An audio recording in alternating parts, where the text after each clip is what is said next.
지금 원달러 한 줄이 1,450원을 넘어섰는데 이제 1,500원을 훌쩍 넘을 수도 있다는 이야기가 여기저기 사방에서 나오고 있습니다. 우리가 1997년 IMF 때 원달러 한 줄이 1,965원, 거의 2,000원에 육박했죠. 그리고요, 리만 때도 1,560원쯤이었습니다.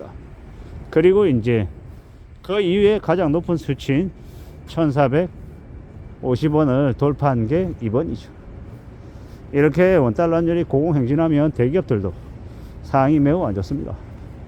결국 이제 그러다 보니까 이 대한민국의 이 대기업 상위 30개 중에서 17개인가요? 되게 상황이 안 좋다고 얘기합니다. 이러한 상황들이 지속이 되면 대기업의 간판이 바뀔 수 있다라고 얘기할 정도죠. 대기업의 간판이 바뀐다라는 게 뭐겠습니까? M&A에 대해서 회사가 넘어간다라는 이야기죠.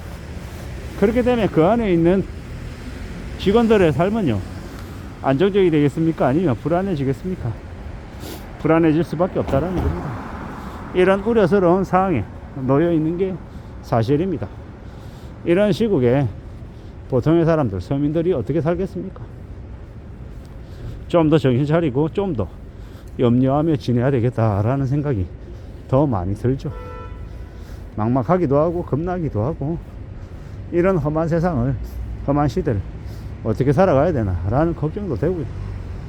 그리고 원달러 환율 제재하겠다고 외화 보이고 무진장 써대서 이제 엄청 뒤집어지고 있는 중이고요. 국민연금 이제 저거 돈인 것처럼 막 써제끼고 있는데, 이런 막장 짓거리들이 계속되면 어떻게 되겠습니까? 삶이 이제 보통 사람들의 삶이 더 이제 극악스러워지는 거죠. 이런 우려스러운 상황들이 계속되면 결국 보통 사람들, 서민들의 부담이, 삶의 질이 더 이제 악화된다라고 봐야죠. 더 난립니다. 그냥 별일 아닌 것처럼, 안전하게 살아갈 수 있는 것처럼 이야기하는 놈들이 있는데, 그런 놈들 상당수가 가짜죠. 이제 우리는 모든 것들을 의심하며 살아야 됩니다. 정부의 정책도 의심하고, 회사의 이 방향도 마찬가지고, 주변에 있는 지인들도 더 이제 의심하고 더 따져보며 살아가야 될 것 같습니다. 산다라는 게 참 힘겨운 일인데, 너무 무지막지하게 별거 아닌 것처럼 이렇게 얘기하면 그들이 되려 이제 가짜일 가능성이 크다라고 생각하는 게 안전한 것 같습니다. 아니, 어떻게 원달러 환율이 1,450원을 넘어설 수가 있냐라는 겁니다. 지금 저렇게 매우 우려스러운데 아무렇지 않다라고 이야기하는 이들이 있는 거 보면 나라 꼴이 여전히 엉망인 것 같습니다. 참 걱정이 많이 되죠. 이렇게 나라 꼴이 엉망이 되다 보니 더 사람들이 제정신이 아닌 것 같습니다. 오죽하면 대통령이 이 계엄령을 선포까지 하겠냐라는 생각도 들죠. 이 제정신이 아닌 또라이로 변해 있는 겁니다. 그 때문에 한국이 날려먹은 이 경제적인 손실만 해도 얼마인지 참 많은 고민들, 많은 걱정들이 드는 거죠. 어떤 정신 나간 인간은 저에게 뭐라 그러냐면, 그 계엄령 사태 때 자기 아들이 군대에 들어가 있는데 자기 아들이 죽어도 괜찮으니까 계엄령이 선포가 됐었어야 됐고, 저 야당 국회의원들 다 썰어버렸어야 됐다, 다 죽였어야 된다라고 얘기하는 이가 있습니다. 저하고 되게 가까운 사람인데 그런 얘기를 하는 거 보면서 좀 쇼크였죠. 아니, 자기 아들이 죽어도 된다라고 얘기할 정도니까 그냥 말 다 한 거죠. 그냥 그렇게 점점 극단적으로 변하는 것 같습니다. 나라 경제가 안 좋아지니까 사람들의 생각이나 행동도 말도 다 좀 비정상으로 바뀌어가는 게 아닌가라는 생각이 부쩍 드네요. 험한 시대를 살아가고 있는 건 분명하고, 그 험한 시대를 살아가는 우리에게 더 많은 충격과 더 많은 공포를 이 세상이 가져다 주는 것 같습니다. 막막하고 두렵고 고민되는 것들이 많은데, 이러한 시대에 더욱더 정신줄을 부여잡아야 될 것 같습니다. 여차하면 휩쓸려서 나도 모르게 이제 또라이 짓을 하고 있을 수 있다는 겁니다. 조크나 빌런이 별겁니까? 다른 사람하고 다르게 행동하면 그게 바로 빌런이고 조크인 거죠. 요새는 지하철을 타는데 지하철에서 미친 년놈들을 많이 봅니다. 평범하지 않고 또라이 같은 사람들이 많이 보인다라는 겁니다. 그런 것들을 보면 참 사는 게 이제 점점 무서워지려나 보다, 좀 비정상으로 흘러가려나 보다, 라는 생각들이 더 많이 드네요. 어떻게 살아가야 될까라는 걱정도 많이 되고, 결국 궁극적으로 필요한 것들은 스스로의 삶을 지키는 데 있어서 더 조심하고 유의하는 것 말고는 없나 보다 라는 생각도 들고요.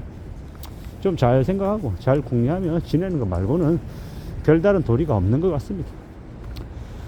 지금의 이 시대에 원달러 환율이 1,500원에 육박할 수 있다라는 이야기, 주변에 많이 물어보면 뭐라고 얘기하냐, 원달러 환율이 한 1,600원까지는 갈 것 같다 라고 얘기합니다.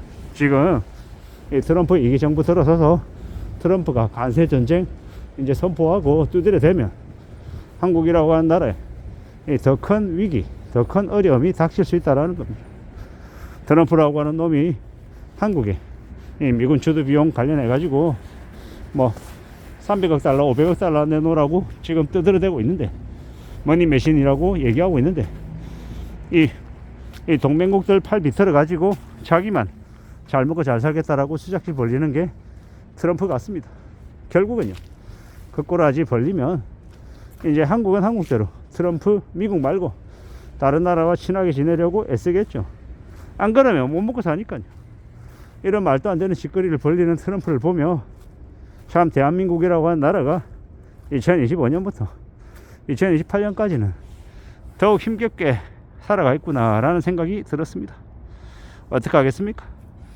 어떻게 살아낼 수 있겠느냐라는 고민이 안 될 수 없죠. 결국 스스로를 살아내는 건 내 자신 말고는 없는 것 같고, 더욱더 가족 중심으로 살아가고 더 삶의 이 규모를 조절할 필요가 있겠다라는 생각도 들고요. 잘 생각하고 잘 따져보며 지내야죠. 그게 제일 필요한 것 같습니다.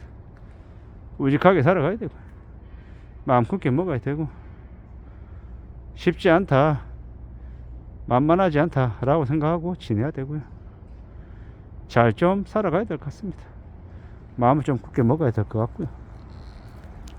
2025년 지금이 우리가 살아가는 이제 잃어버린 10년 내 첫 시작이라고 얘기하는데, 오죽하면 그런 얘기를 하겠냐라는 생각도 들고요.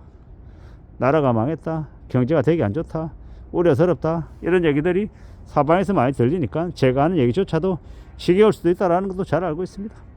그럼에도 불구하고 어떻게 살 거냐, 네가 어떤 모습으로 어떤 삶의 자세로 움직여 나갈 건지에 대한 고민은 당연히 해야 되는 것 같습니다. 험한 시대를 살아가고 있는 게 분명하고, 우리는 더욱더 미래를 대비하고 자기 자신을 잘 좀 키워나가야 되는 것 같습니다. 그렇게 살아야 삶이 안전해질 것 같습니다. 이상입니다.